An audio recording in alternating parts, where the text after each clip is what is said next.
దీప గుడికి వెళ్తున్నానని కాంచనతో అబద్ధం చెప్పి వంట మనిషిగా ఒక ఇంటికి వెళ్తుంది.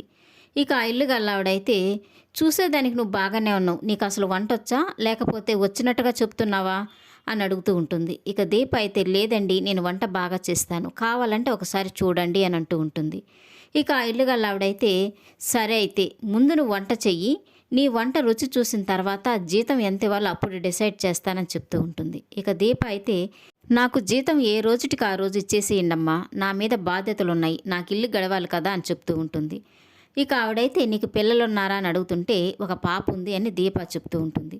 మరైతే నీ మొగుడు ఏం చేస్తుంటాడు, వాడు కూడా వంట పనేనా అని అడుగుతూ ఉంటుంది. ఇక దీప అయితే బాధపడుతూ, అలా మాట్లాడకండమ్మా, ఆయనంటే నాకు చాలా గౌరవం, ఆయన చాలా పెద్ద చదువులు చదువుకున్నారు, ఉద్యోగం కోసం తిరుగుతున్నాడని చెప్తూ ఉంటుంది. ఇక ఆవిడైతే, మీ ఆయన ఉద్యోగం కోసం తిరుగుతున్నాడు కాబట్టి నువ్వు వంట పనికొచ్చానంటావు, సరే వంటగదిలోకి వెళ్ళి సాంబార్ పెట్టి ఒక కర్రీ చెయ్యి, అవి టేస్ట్ చూసిన తర్వాత నేను నీకు ఎంత జీతం ఇవ్వాలో డిసైడ్ చేస్తానని చెప్తుంది.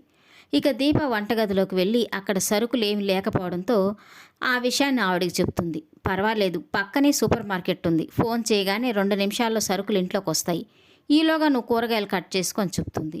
ఇక వంటగదిలోకి వెళ్ళిన దీప, కార్తీక్ బాబుకి ఎలాగైనా ఉద్యోగం వచ్చేలాగా చేయి స్వామి అని మొక్కుకుంటూ ఉంటుంది. ఇక ఇల్లు గల్ల ఆవిడ సూపర్ మార్కెట్కి ఫోన్ చేసి సరుకుల లిస్టు చెప్తూ ఉంటుంది. ఇక కాసేపటికి కాలింగ్ బెల్ మోగడంతో ఇక ఆవిడైతే దీపని పిలిచి, సూపర్ మార్కెట్ నుంచి సరుకులు వచ్చినట్టున్నాయి, వెళ్ళి తలుపు తీసి ఆ అబ్బాయిని లోపలికి రమ్మని చెప్పు అని చెప్తూ ఉంటుంది. ఇక తలుపు తీసిన దీప ఎదురుగా కార్తీక్ సరుకులు పట్టుకొని నిల్చుకొని ఉండడం చూసి ఒక్కసారిగా షాక్ అయిపోతూ ఉంటుంది. ఇక దీపని చూసిన కార్తీక్ అయితే తను కూడా షాక్ అయిపోతూ ఉంటాడు. దీప ఏంటి ఇక్కడ ఉంది అని అనుకుంటూ ఉంటాడు. ఇక ఇల్లుగల్ల ఆవిడైతే, ఏంటయ్యా అక్కడే ఉన్నావు, లోపలికి రా అని పిలవడంతో ఇక కార్తీక్ సరుకులు తీసుకుని లోపలికి వెళ్తాడు. ఇక ఇల్లుగల్ల ఆవిడైతే, నేను చెప్పిన లిస్టు ప్రకారం సరుకులు వచ్చాయని అడుగుతూ ఉంటుంది.